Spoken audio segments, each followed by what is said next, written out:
decided to. There you go. That's perfect. Are we on there? We are on live now. We are on live. Hi, everybody. All right. Are you seeing it on there? I don't know. You see it? We are learning new things today. I hope everybody's doing good. We are still in The Bait of Satan by John Bevere. I do not own the rights to this book. We're on chapter 4. If you don't have it by now, get the book. Just go ahead and get the book. If you're like me, you have to look at the words to really connect what's going on, because Matt can read to me all day long and I have no idea. It comes in patches, you know, but when I have the book in front of me, I can see the sentence structure. It kind of sinks in my brain a little bit better. So definitely get a copy of this book. We are on page 43 at the section, Is God Using Me to Expose My Leader's Sins? We have been talking about David and how he was pursued by Saul, the father figure who was supposed to love and accept him, and he didn't. He rejected him. He made his life hard, but still David wouldn't rise up against him, even though it would seem that he had every right to rise up against him. While he was using the bathroom, Yeah. Yeah, but he still wouldn't do it. He trusted God to take care of those situations for him, and I think that says a lot to the heart of where David was. The Bible says that David was a man after God's own heart. He was quick to repent. Also, at the same devotional, a boy after God's own heart. Yep, that's right. So here we go. We're going to kick it up at the bottom here. It says, for 7 years, I served full time in the ministry of helps and pastored youth before God released my wife and me to our present ministry. While I was a youth pastor, there was a man who did not like me or the message I preached.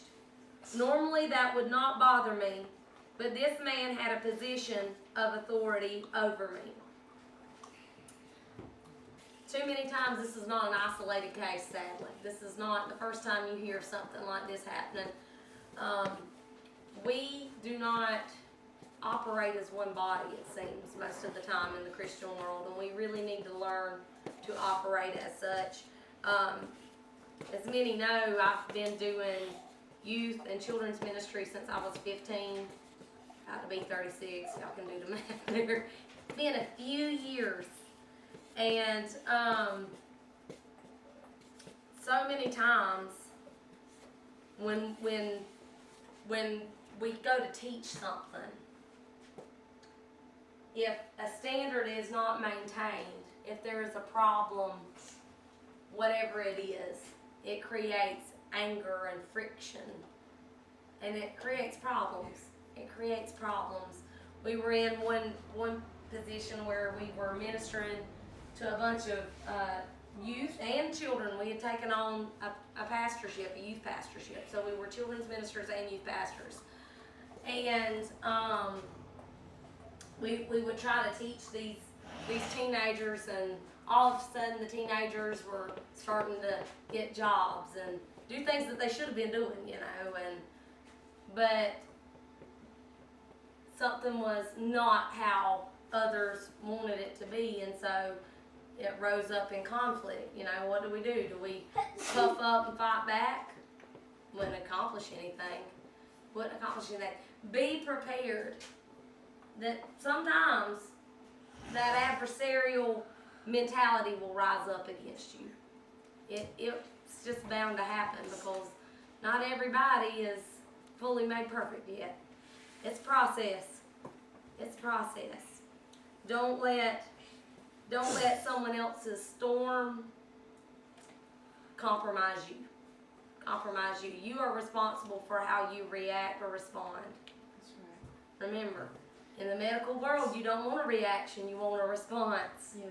So I always do things God's way and it'll work out. That's right. And something I've realized, Minnie, that I have really learned is that a lot of times somebody, especially a really young Christian, sometimes they don't realize they're doing something kind of off in the wrong direction, and they're very just about it. Mm-hmm. And in their mind, they're, you know, they're doing it right, they just haven't learned yet that, okay, well, I'm off here, I need to do it this other way. Pops, I mean, I just, Yeah. Yeah. think about that. our pastor, our pops used to call that young coon dog syndrome. Young king dog syndrome.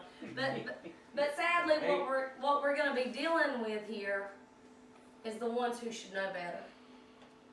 Because we're not dealing with the young Christian here. We're dealing with what happens when leadership is doing it wrong. Because sadly, that can occur. That can occur. I think it's safe to say that can occur. We live in a time where it has happened so much that it's tainted the entire view of Christianity. Because so many leaders have done it wrong. And that's why it's imperative, if God has put you in a position of leadership, to do it right. To do it right. Because our lives are laid bare for the world to see. We want to point to Christ. That's what we want them to see. So someone with authority over him didn't like him. I believe God had told me to bring a strong word of purity and boldness to the young people. And his son was in my group. So he was teaching the word. And this person in authority, someone higher up, didn't like it. Conviction was stirring in this young man's heart. One day, he came to us crying. He was upset because he felt the lifestyle he saw at home fell short of what I was challenging him and the other young people to follow.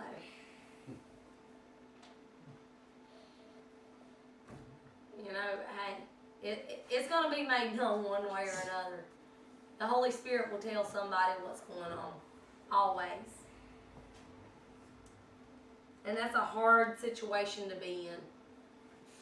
It's a very hard situation to be in. Because on the one hand, like this, you know, you have the David Saul scenario. I'm not going to lay my hand on God's anointed. I recognize the authority because even though we're a family and we're a body of believers, one of the pictures of the church is a governmental assembly. You think of the order that goes in a government, how it's set up. That's one of the pictures of the church. So there very much is authority and government in play, leadership and the way it flows down, and willingly subjecting yourself to that authority. Because really, I mean, I'm not that imposing of a figure. What are you gonna do? I have something to say about that. Okay. No, but we willingly subject ourselves to church authority because God set it up that way. It's an eternal authority.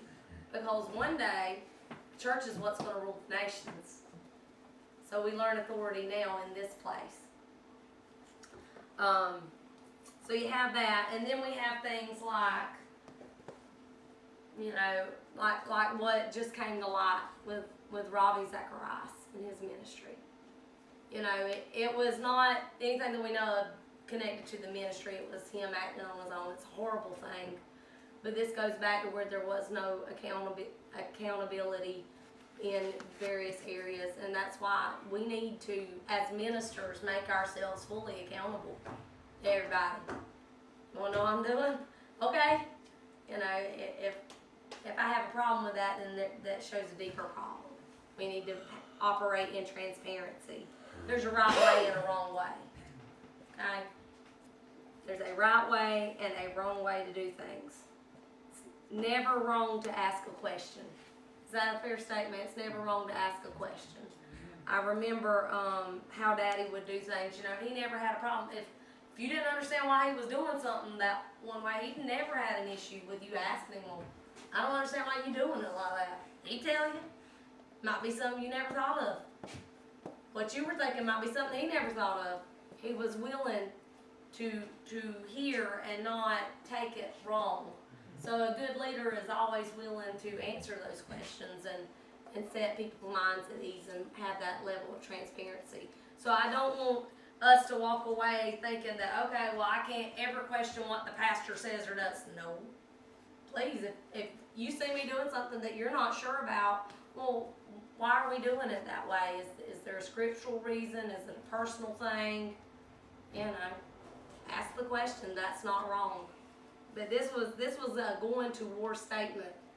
You know, here's a kid telling him that what's going on in his leader's home isn't lining up with the standard that he's teaching. Is he gonna back down from the standard? Is he gonna tell this kid, you know, hey, your parents are this, that, and the other? It's a tricky slope. What you gonna do there? One, you can't back down from the standard, but you can always respect the office and the authority. You can always respect the office.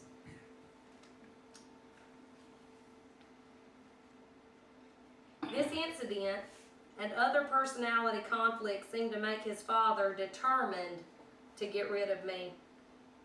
He would go to the head pastor to stir his anger against me with false accusations. Then he would turn around and tell me how the senior pastor was against me, but that he was standing up for me. Hey, people would do that. I don't know if y'all ever seen that out in the world. They'll do it. They'll do it. And if their mind ain't renewed to the mind of Christ, they'll do it right here in the body.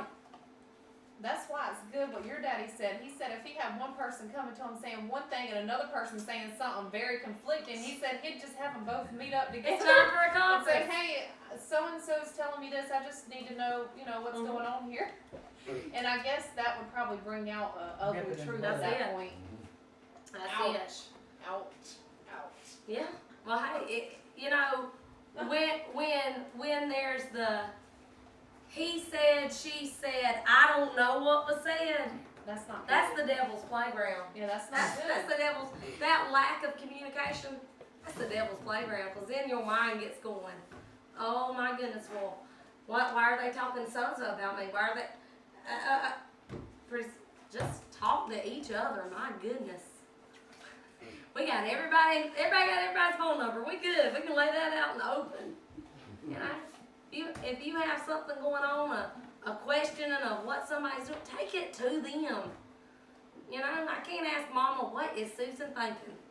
My mama ain't never gonna know what Susan's thinking. Only Susan knows what Susan's thinking. I should just go talk to Susan. And another thing I realize is that sometimes people will automatically get into that accusatory mindset and they'll say, why did you say such and such? Instead of, hey, did you happen to say such and such? I was just wondering, is everything okay or what's going on? I just want to talk to you about it. I just want to ask you about this. Not, well, I don't know why you.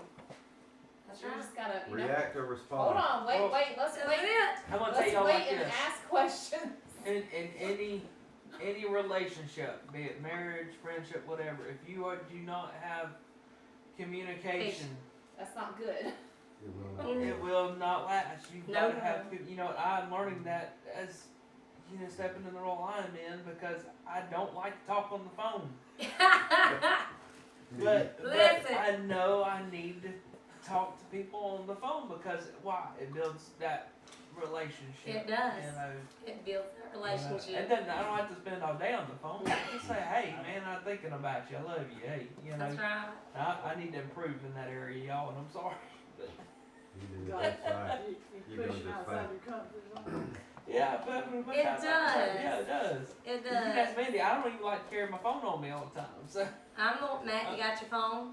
Where's Yes, your phone, Matt? I grew up with a self-employed daddy and a hospice nurse as a mama. It has been ingrained in me you keep that your phone on is you, always and it in better be contact with charged your and body. ready to go. You know where it's at all times. It's charged and ready to roll. So yes, I do have my phone on me. Now, sometimes when I leave church, I forget to turn it up. So I remember later. But yes, the phone is always on me. We need to communicate. And one thing, you brought up that accusing mindset. A lot of times, when that is the first thing that pops into your mind, it's kind of reflective of how your first response is to be an accuser. If you're thinking everybody's all of a sudden accusing you, who you been accusing? As a man thinks, so is he. See, the wicked think that everybody's wicked. The righteous thinks that everybody's righteous like them. Oh. We shouldn't automatically jump to the mindset that everybody's mind works the same way as ours, because I realize I have a different kind of mind. Yep, Pumpkin Matt's over there nodding. It's different. The inner workings are out there sometimes. Sometimes Matt just has to say, where did this thought process get you from there to there? Please explain this. And I have to explain the bunny trail. What's And the it might good make news, sense after I explain it.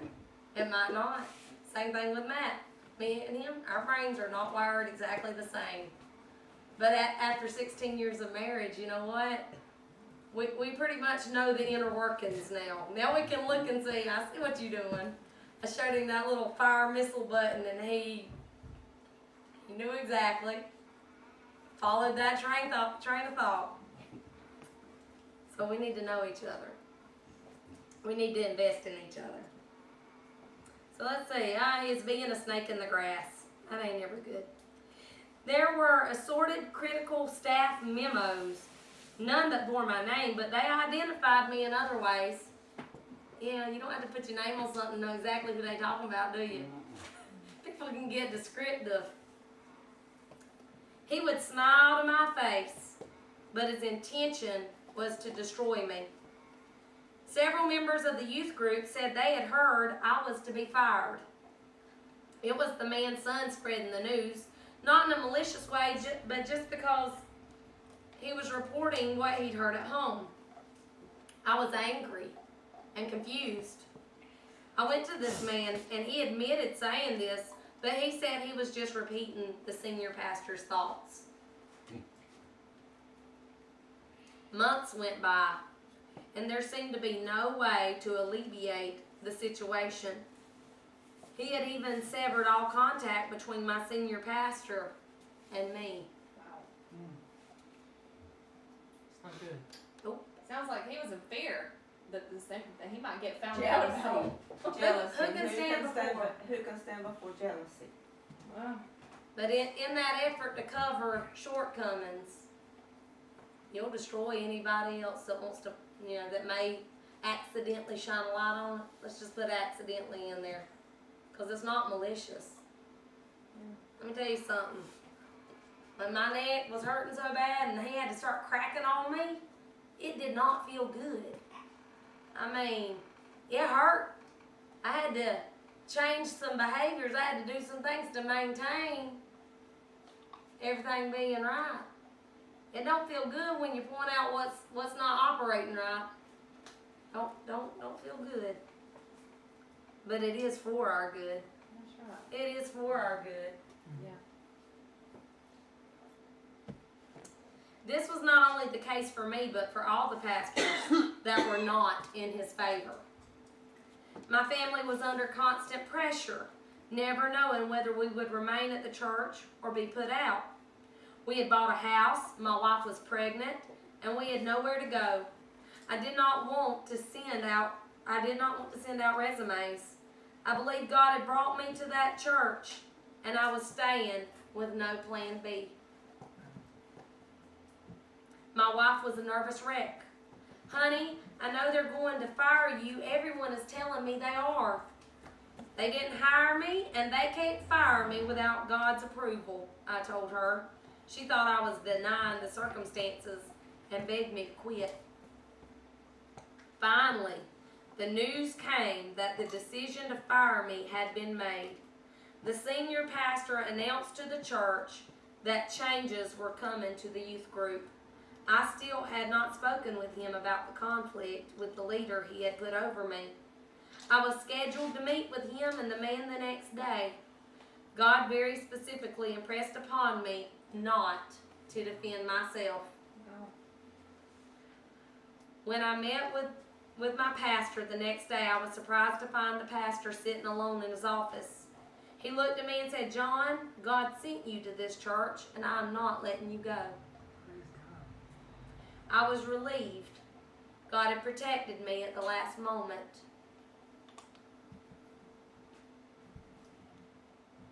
"Why is this man after you?" he asked me. "Please go to him and make it right between you and him." Shortly after that meeting, I received written evidence of a decision the leader had made regarding my area of responsibility. It exposed his true motives. I was ready to take it to the senior pastor.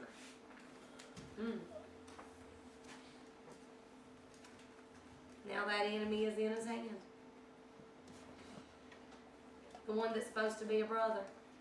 The one that's supposed to have his back. Not just a brother, but a shepherd. But a shepherd. Yeah. That's right. Somebody that protects you. That's right.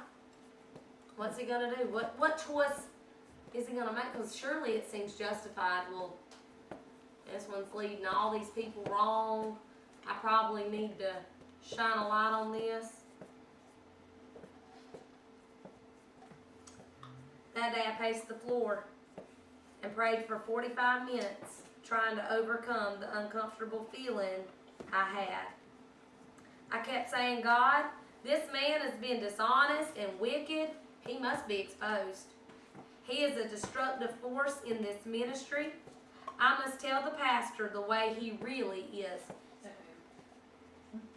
I further justified my intentions to expose him. Everything I'm reporting is fact and documented, not emotional. If he is not stopped, his wickedness will infiltrate this entire church. Finally, in frustration, I blurted out, God, you don't want me to expose him, do you? That don't feel good. Well, when you don't have peace about something, God's usually trying to tell you something, because God is the author of peace. Yeah. God gives you peace. I think that was one of the most interesting things just this weekend, you know, when me and Matt, we asked our church, you know, all to pray about us making a purchase, a large purchase from the car. That was, you know, we were actively looking for the wrong, so to speak, in it, because we didn't want to make a mistake. But all there was peace. And I mean, we didn't have the sky part and all that, but we knew that if there's just this much peace about it, that it's okay. God's in this. We've got the right people praying. We got the Holy Spirit. We just gonna trust Him. You know when you ain't got peace about something, something's not quite right. You might not have all the pieces to that puzzle yet. Can I make a distinction between peace and comfort? Yeah. You know, sometimes you can be uncomfortable and still be at peace. Mhm. You know, I know. For me, like I said, for me sometimes I tend to be too negative on That's things. right. And there were some moments of uncomfort. But, you know, the uncomfort was because, you know, well, you know, to us, hey, that amount of money was, you know, a lot. You know, it may not be to some, but it's a lot to me. It took a long time to get that. It's a lot. Yeah. So, you know, I was really, you know, wanting to make sure I was doing the right thing. Yeah. But I felt, you know, during that time it was kind of like the same uncomfort I did when we bought the house over there. Yeah. You know, I knew that was the right thing, you know, at the time. You know, at the time it was what we needed to do, so. But it was not far from comfortable. It comfortable, was far from comfortable. but there was peace. Right. But there was peace. There wasn't chaos in its wake.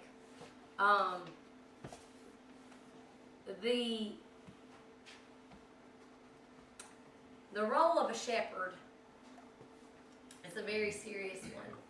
I'm learning that more and more every day. I've shepherded the children's room for many, many years. It's the same job on a different level. Same job on a different level. The idea of correction is not one that anybody rejoices at. It's not one that anybody relishes. If you do, you in the wrong business. I'm just gonna let you know.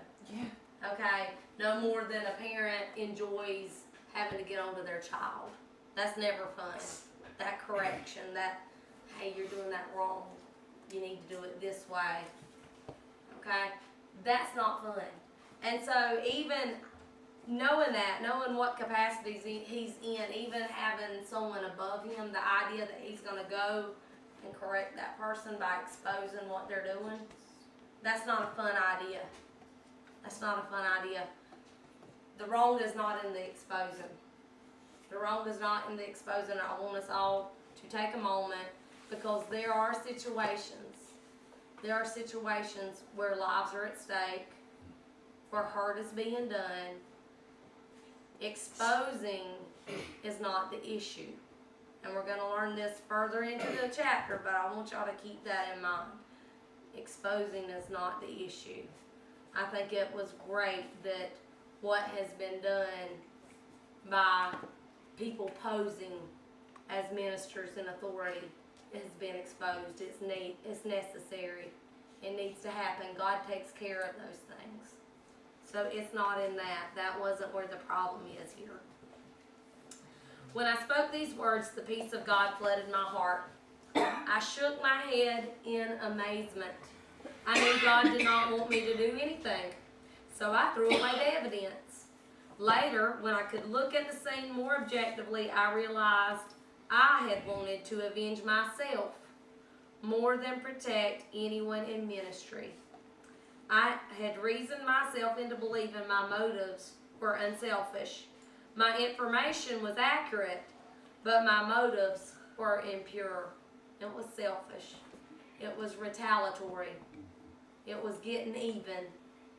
We can never expose sin with that in our heart. Exposing sin with sin in our heart will never end well, and God cannot bless it. I'm trying to think about that. I know there's a proverb that touches on this. Proverb had a lot to say about everything. Well, I know that there's a scripture that says, "Be not overcome by evil, but overcome evil with good." Mm-hmm. You know, it doesn't say overcome evil with evil.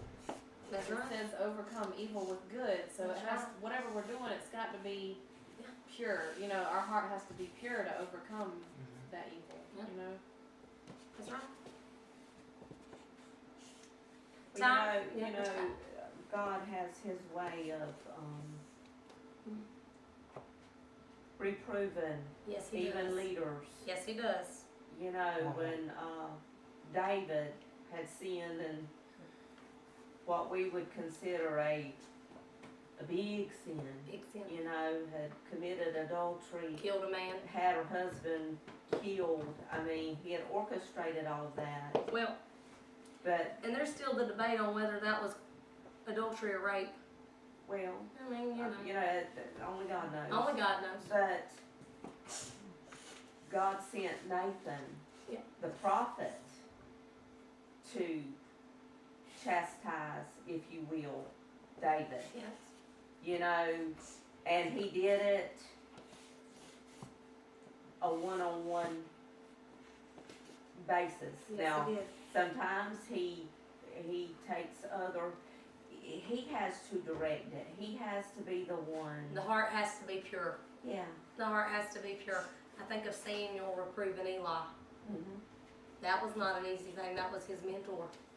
He was like his daddy. Yeah, he raised him. he raised him. He raised Samuel. And yet he had to tell Eli that because of the way he parented his sons, he was going to die and his sons were going to die. But again, that was God directed. So the problem in all of this is not in the correction. I don't want anybody to think that bringing up, exposing sin or correcting that, we just have this lay not thine hand to God's anointed, so pastors are not accountable, leaders are not accountable. We do not believe that. I do not believe that. Please, hold me accountable. Hold me accountable. I mean, do it with the right motive. you do it with the right motive. That's right. It's all about that heart. What's on the inside flowing out. Do it God's way, and it'll work out. Time passed, and one day as I was praying outside the church before office hours, the man drove up to the church. God impressed upon me to go to him and humble myself. Well, isn't this just getting fun? Immediately, I was defensive. No, Lord, he needs to come to me. He is the one causing all the problems. I continued to pray, but again, the Lord insisted that I go to him immediately and humble myself. This goes back to the judge not lest ye be judged thing, where you have to get the beam out your own eye and then you can pick that speck out of somebody else's. You know, old John had a beam here that God's trying to work out. But he saw that speck pretty good. Let's just ignore our beams. How many times do we have? Well, God, we can just ignore that right now because I can see what this person's doing. They doing this wrong. Yeah, well, fix what you're doing first. Fix what you're doing first. Let's keep our shoes on, please. Thank you. Okay, let's see. I continued to pray, but again, the Lord insisted that I go to Him immediately and humble myself. I know it was God. I phoned Him from my office and went to His. But what I said and how I said it was much different from how it would have been if God hadn't dealt with me. With all sincerity, I asked His forgiveness. I have been critical and judgmental of you, I confessed. He immediately softened and we talked for an hour. From that day forward, his attacks against me stopped, even though a problem continued between him and some of the other pastors. See, God works within each of us to fix our own issues, to fix our own problems. And we have to trust His process. Just, you know, I love the little video of the little tiny girl that's in the back seat trying to buckle up herself in her little car seat, the 5-point harness, and her daddy saying, "Do you want some help?" And she says, "No, thank you. You worry about your own self." You know, sometimes we have to worry about our own self with God. That's why He's telling us, no, you worry about your own self. I'll get them. You focus on you a little bit. Let me help you, God. Come on. Yeah, God. No, don't you do that. Help you. You know what? I don't think God needs my help. I don't think He does. It's not like us that needs His help. It is. There you go. That's right. We need His help every day. Every day. And when we realize that other people need His help just as much as I do, or I need His help just as much as that person does, it helps us to have mercy. It helps us to look at people in different lights. It helps us to be moved with compassion instead of anger and offense and hurt. He still had his problems. He was still doing the same thing to other people. God wasn't working on that. Well, in John's perspective, God wasn't working on that right then. God was working on John. Let's find out what happens if God just let that go. 6 months later, while I was ministering out of the country, all the wrong this man had done was exposed to the senior pastor. Be sure your sin will find you out. God will take care of it in His time. It had nothing to do with me, but with other areas of the ministry. What he was doing was much worse than what I knew. He was fired immediately. Judgment had come, but not by my hand. The very thing he tried to do to me happened to him. Now that is a proverb. You roll a rock up a hill. If you roll a stone to try to make it fall on somebody else, it's gonna come back on you. That's right. Oh goodness. That's right. Wow, that's scary. It is. Do that. Don't do that. Yeah. So you know what? Let God take care of them. Yeah. Have a pure motive. You know, if you see something that's wrong and injustice, try to restore them. Don't be of a retaliatory mindset. Do it with a pure heart. Seek the Lord. He may direct you to say, "Hey, you need to tell. You need to expose this." He may not tell you to. He may tell you to do something just like He did with John here, because he was working something out of John. That had to be hard. That's why I try to remind people to remember their testimony.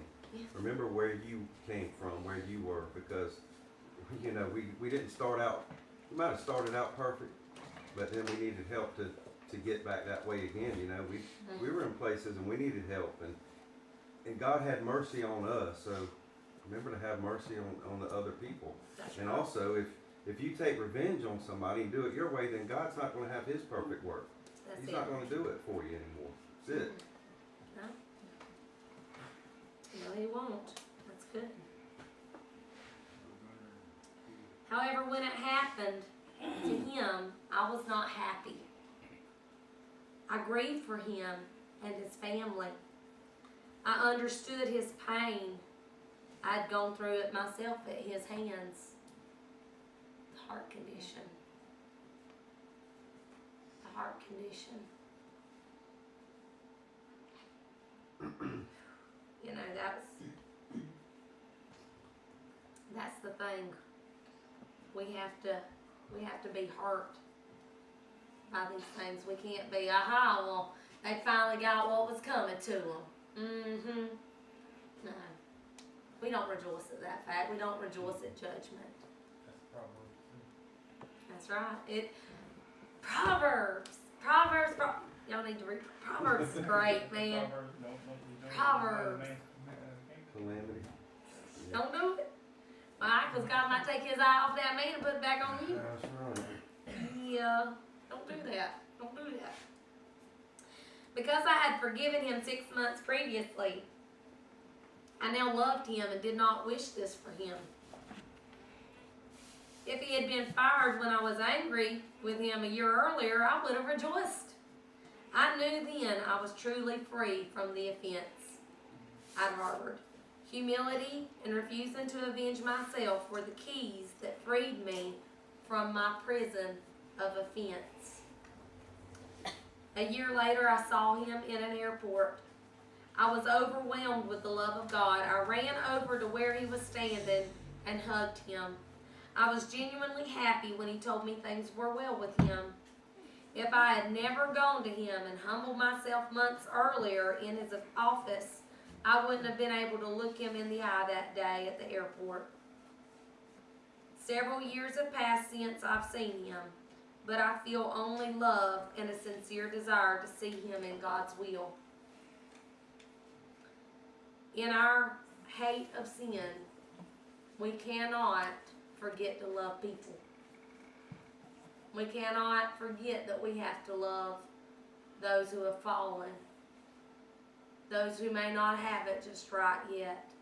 We have to remember that when we can, to be that body that'll compensate for that wounded member. You know what? Sometimes we have to expose that wound. Sometimes we have to expose the shortcoming to get it better. You know, that's one thing, you know, you can, and the nurses here will tell me, you know, if a deep infected wound just gets a skin cover and it's going to cause a bigger problem, it's going to continue to rot and decay. You know, sometimes you have to scoop that problem out, you have to bring it to light, you have to cleanse it, you have to do what's necessary so that the growth can happen, so that the healing can happen. But it has to be out of the mindset that, I just want to poke it, not that I want to poke it with a stick, I want to make it better. I want it to be better, I want it to be fully operational again. And also, I think that has a lot to do with trust, because, you know, if somebody can trust you and feel comfortable, well, maybe it's not comfortable, but just the fact that they can trust you, they're more likely to not say, no, you are not going to help me, I'm not going to tell you anything. But if they can come to trust you, then they're going to be more likely to come after you and pursue you and say, you know, what do you think about this? Or I've got this going on. Mm-hmm. Can you help me? Can you pray for me? What do you think about this? Or, you know, it's that trust. It is. It is a trust. David was wise when he chose to let God be Saul's judge. You ask, whom did God use to judge Saul? His servant? The Philistines. Saul, along with his sons, died battling them. When the news reached David, he did not celebrate, he mourned. One man boasted to David that he had killed Saul. He had hoped this news would win his favor, but it had an opposite effect. How was it you were not afraid to put forth your hand to destroy the Lord's anointed? David asked. He ordered that the man be executed. 2 Samuel 1:14 and 15. David then composed a song for the people of Judah to sing in honor of Saul and his sons. He charged the people not to proclaim not to proclaim it in the streets of the Philistine cities, lest the enemy rejoice.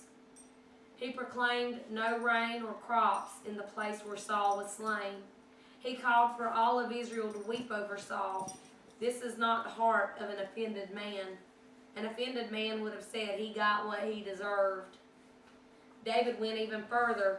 He did not kill the remaining seed of the house of Saul. Instead, he showed kindness to them. He gave land and food to them and granted a descendant a seat at the king's table. Does this sound like an offended man? Even though David was rejected by the one who should have fathered him, he remained loyal even after Saul's death. It is easy to be loyal to a leader or father who loves you. But what about one who is out to destroy you? Will you be a man or woman after the heart of God, or will you seek to avenge yourself? You know, you may see these situations in work. There may be that supervisor that's out to cut your throat. How will you handle it? What will you do? Will you let God fight your battle for you? Or will you take it on your own? The main thing here is we need to listen to the Holy Spirit, and our hearts need to have pure motives with whatever we do. We can't be so self-minded that we seek only to alleviate or to I'm looking for my word here. To avenge ourselves, to retaliate. There it is. And a quick fix too. Sometimes if we get in the flesh, we say, I want to fix this now because I don't like it. And if we're like that, then we're not waiting on God. That's You right. know, gotta wait on God. We gotta wait on God. You know, I don't know how many of y'all have ever listened to Kenneth Hagin's testimony, but he should never, by medical science, have even lived when he was born. But he was talking about when he was a child,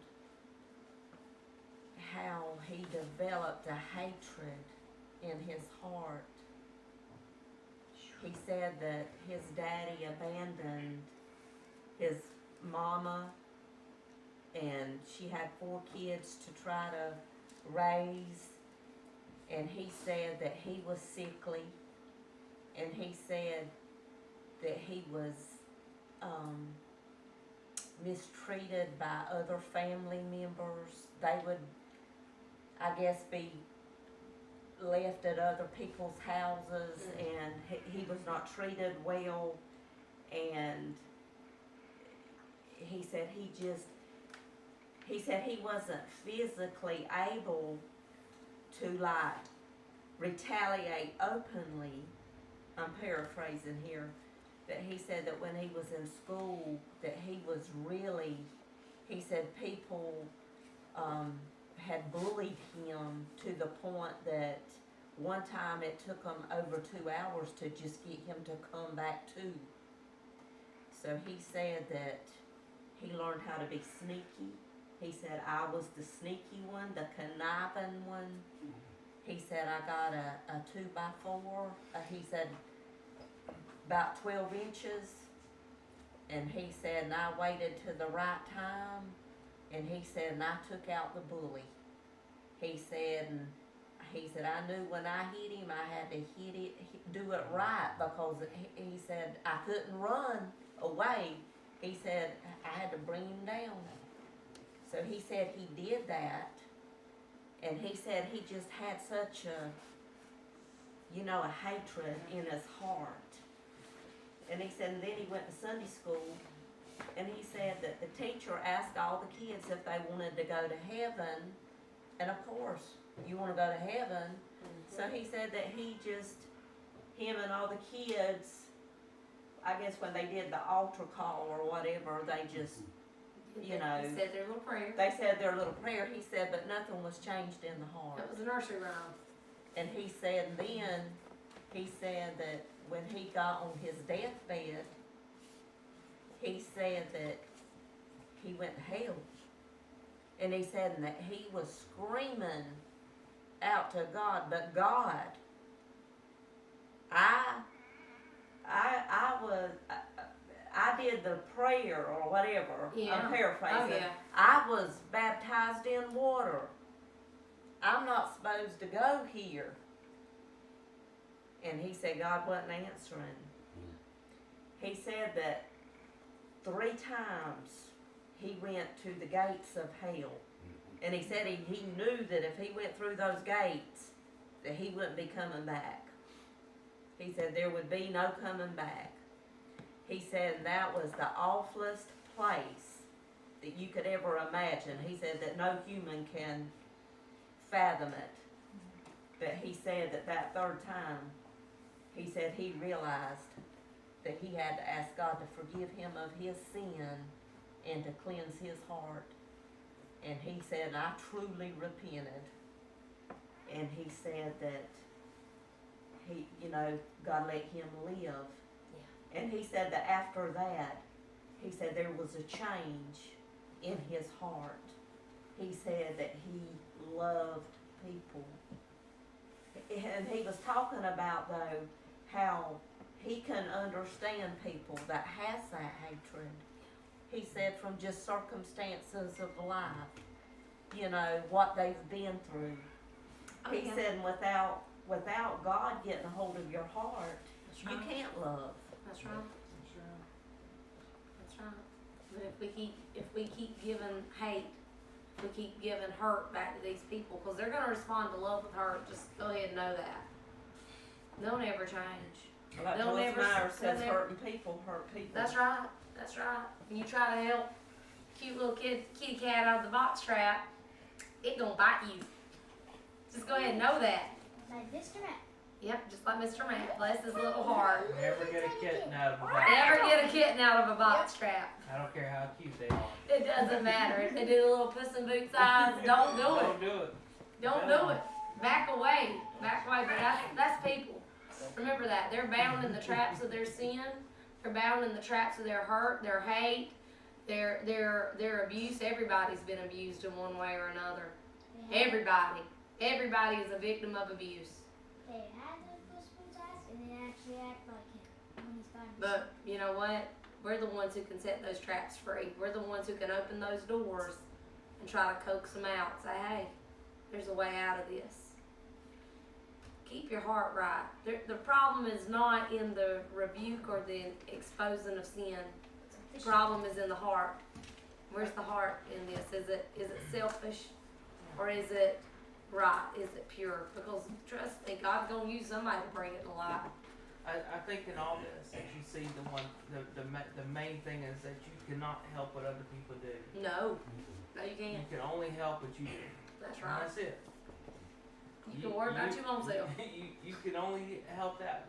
You can choose how you respond, or to any situation. And let me tell you something. Pride, you don't need that. There's no room for it. There's nothing wrong with a little humility. There's nothing wrong with that at all. That's There's right. nothing wrong with people thinking less of you because you're not trying to be prideful. That's it. That's it. Well, guys, that's about all the time we have for tonight. We went a little bit over. We'll be back Wednesday with Pigs in the Parlor. Yeah. And we'll be unpacking some more in Matthew on Saturday. So, like us, share us. We love y'all. Come visit us sometime. Come on.